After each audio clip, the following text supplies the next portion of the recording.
This show is sponsored by BetterHelp Therapy Online. You don't have to have life all figured out. You just have to show up every day. Talking with a therapist helps you feel more confident while navigating and figuring out who you are. Visit betterhelp.com/super and take care of you because, well, you deserve to. Hey, brother! Guys, what if Mirabel did not fulfill the prophecy and never hugged Isabella? As ever when it comes to prophecies, the future is never as crystal clear as the concept might suggest. Like, that is supposed to be the whole point of a prophecy in the first place, right? Like, it tells you the future, but instead they're always cryptic, confusing, and completely open to interpretation. And never is this more true than Encanto. If you will recall, Mirabel's door ceremony goes wrong, and after which Bruno has a vision that says that something to do with Mirabel will lead to the ultimate destruction of the miracle itself. This kind of becomes the last straw in Bruno's mind, who has been constantly blamed for all of his previous prophecies, no matter how goldfish related they happen to be. Naturally, then Bruno doesn't actually decide to physically leave the family, but instead live inside of the walls of Casita for the next 10 years in what I can only describe as what must be the harshest form of loneliness I've ever seen. Either way, we end up learning quite a bit about this particular prophecy. Mirabel discovers that this is ultimately the reason why Bruno left the house, and it had something to do with her. Mirabel does convince Bruno to re-enter this particular vision, where we then discover that there are actually two different outcomes. In one of these outcomes, the house crumbles, and in the other, the house remains standing. And it all comes down to this one very particular moment where Mirabel hugs Isabella. And I just gotta say, Disney is really harping hard on this notion of like true love's hug. Like, anybody else remember in Frozen when it's like literally the thing that saves Anna's life? Don't forget to tell your friends you hug them. You don't need to actually do it, just tell them that you do, that you would, right? Yeah. Anyway, the point is, once this prophecy is fully fleshed out, it feels like the most obvious interpretation of the information is, Mirabel, go and make good with your oldest sister and all will be well. But we also know that Mirabel does go and make up with her sister, and this exact moment does in fact happen, and the house crumbles anyway. So, the interesting question here is, if Mirabel never went and made up with Isabella, then would that mean the house would remain standing in the first place? Would that have actually been the better outcome? Today, we discuss.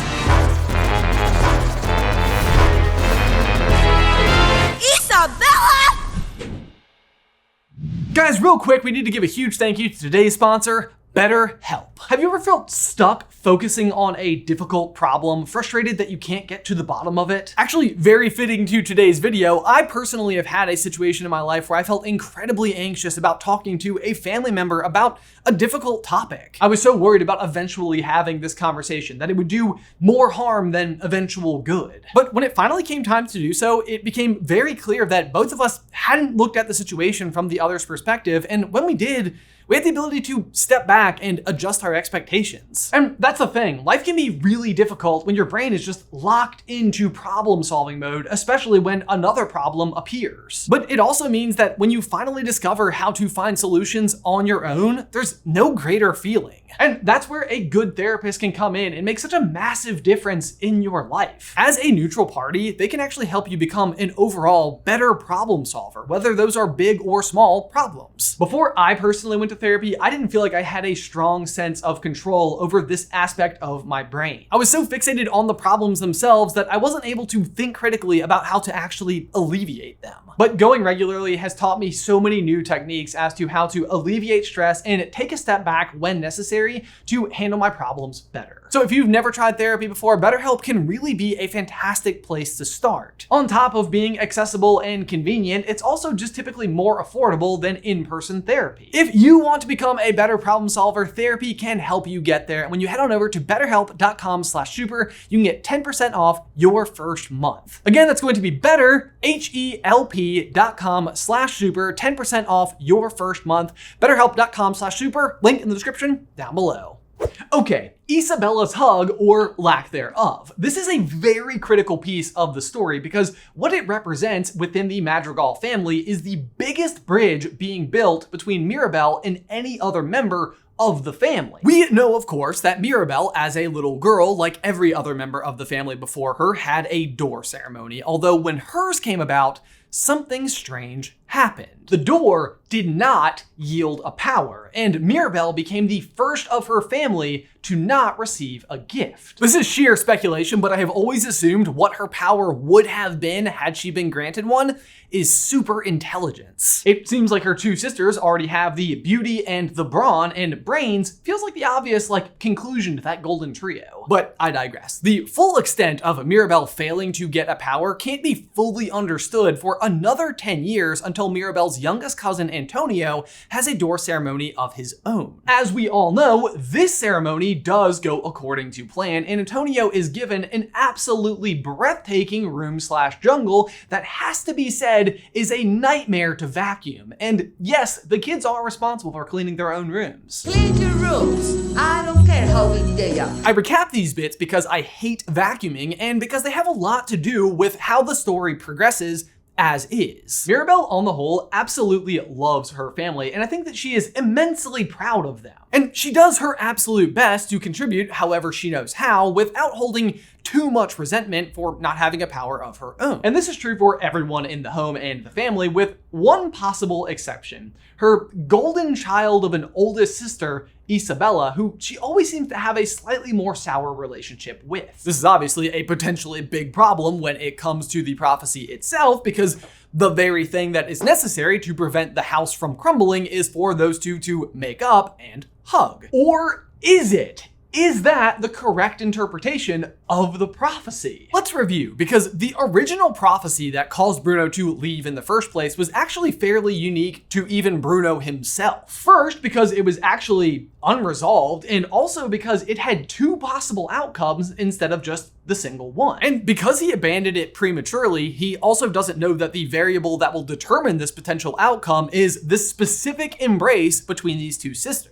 Whether or not this happens determines the two possible outcomes. Either the house crumbles or it doesn't. And it goes without saying that the obvious interpretation is if they embrace, the house will not crumble. However, we ultimately know this to not be the case because they do ultimately have this very hug and the house still crumbles. Which interestingly means that we must assume that the alternate scenario available to us here is that if they don't hug, the house actually remains intact. It sounds wrong, right? No hug, house survives? But that is correct. However, it is worth noting here that this doesn't mean that the future is indefinite and that the magic will persist forever if they don't hug. Just in the same way that the fact that the house does collapse doesn't mean that the magic is gone forever either. You see what I mean? When the story plays out as we know it, it almost takes the house collapsing for the magic to persist. This is what makes this question so interesting to us. If the house remains intact, what does that mean for everything else? Let's try and figure it out. Mirabel and Isabella's reconciliation usually leads to Isabella living more in the moment and discovering that she can grow a lot more than just pretty flowers. Or as far as Abuela is concerned, imperfect creations that threaten the very magic that holds the house together. Isabella's huge step in self-discovery as far as Abuela is concerned is the last straw. You have to stop, Mirabel! It's what finally leads her to accost Mirabel, blame her for everything, and really lose sight of what the meaning of the miracle actually is, the family itself. As a result, the magic breaks, the house crumbles, and everybody loses their powers. The worst has happened. For a short time anyway. As soon after, Abuela then reconciles with Mirabel, they rebuild the house, and everybody is happier and healthier than before. But so again, what happens if they don't embrace? Well, we pretty much get the answer as Mirabel is being dragged out of Isabella's room and says, "You can still marry that big dumb hunk!" And I actually think that's exactly what would have happened. Mirabel is right here because despite the events from the night before, Mariano still wants to marry Isabella. And again, if not for Mirabel's intervention here, Isabella probably would have just continued forth with the engagement. This is maybe short-term good news if you're Mariano, because he gets to marry the person he thinks he wants to marry, but in the long term, this is bad news because we also know that Isabella doesn't want to marry him in the first place. But without this final straw being broken, it means the magic probably would continue to remain, and Isabella and Mariano's children would probably continue to receive powers just like all the kids before them. But it also means that Isabella never really learns to live inside of the moment and grow anything other than flowers. And that her and Mirabel's relationship would probably continue to get rockier and rockier as time went on. Isabella marrying Mariano also means misfortune for another member of the family, Dolores. We of course know that Dolores has been harboring a crush on Mariano for a long time and is very romantically interested in him. And when the hug is in play, they do ultimately end up together. Let's get married. Slow down. Assuming Mariano is capable of pumping the brakes a little bit here, I'm assuming that they ultimately would or do. But no hug means no Doloriano. That's their new couple name that I just coined just now.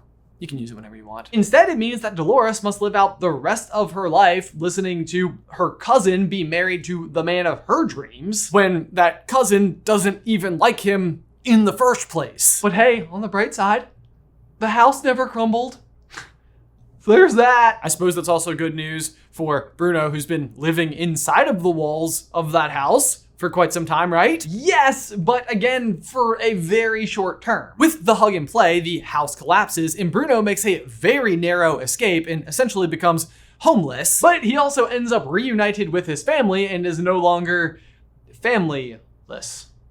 That's a word, right? If there is no hug, then it is assumed that Bruno would just never leave the walls of Casita. And we can just very sadly assume that he just remains there indefinitely. Oh, because she's his aunt and she has amnesia, so she can't remember that she's his aunt. Although I guess Mirabel and Antonio and I guess Dolores also will know that he is there. Yo, I knew he never left, I heard him every day. So maybe he'd have a little more company. Maybe they'd eventually tell somebody about it. Then again, maybe not. I mean, Dolores does claim that she basically knew that he was there the entire time and never says anything. And the moment that Bruno does reveal himself, Antonio kind of like plays dumb right away. No. It's Bruno. What do you mean, that's Bruno? He literally just did like a whole vision seeing ceremony in your room, dude. Probably too busy vacuuming to notice, am I right?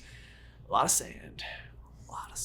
So let's recap. Isabella ends up being married to Mariano, someone she doesn't actually love. Dolores is eternally jealous. Bruno continues to be trapped in the wall, and presumably Mirabel and Abuela's relationship just continues to get worse and worse as more grandchildren do receive powers. But hey, at least Abuela is happy and the house is still standing, right? Maybe, but for how long? I'm sure you've noticed that we keep pointing out all the obvious implications of the short-term wins but ultimate long-term fails of this scenario. The same, I think, is true for the existence of magic in the house. Because in the normal story, after Abuela and Mirabel finally reconcile, the keeper of the magic role is being passed from Abuela onto Mirabel. Neither of these characters have powers of their own, but they arguably have the most important role in the house. Although, if all of this never happens, then they never reconcile, and this particular gift never gets passed down from Abuela onto Mirabel. Which would then mean with the inevitable passing of Abuela, so too would be the passing of the miracle itself. But this time, there wouldn't be any way to recover it. So in a nutshell, if Mirabel and Isabella never have that hug, then it never pushes Abuela to her breaking point. Meaning most of the characters never resolve any of their issues, and the status quo just kind of continues to carry on. Sure, the magic never breaks, or at least not for a while to come, but also nobody is happy, and eventually that magic will die with Abuela. Short-term status quo is saved, but long-term prosperity is sacrificed. But the most interesting part of all of this to me is just how absolutely uninformative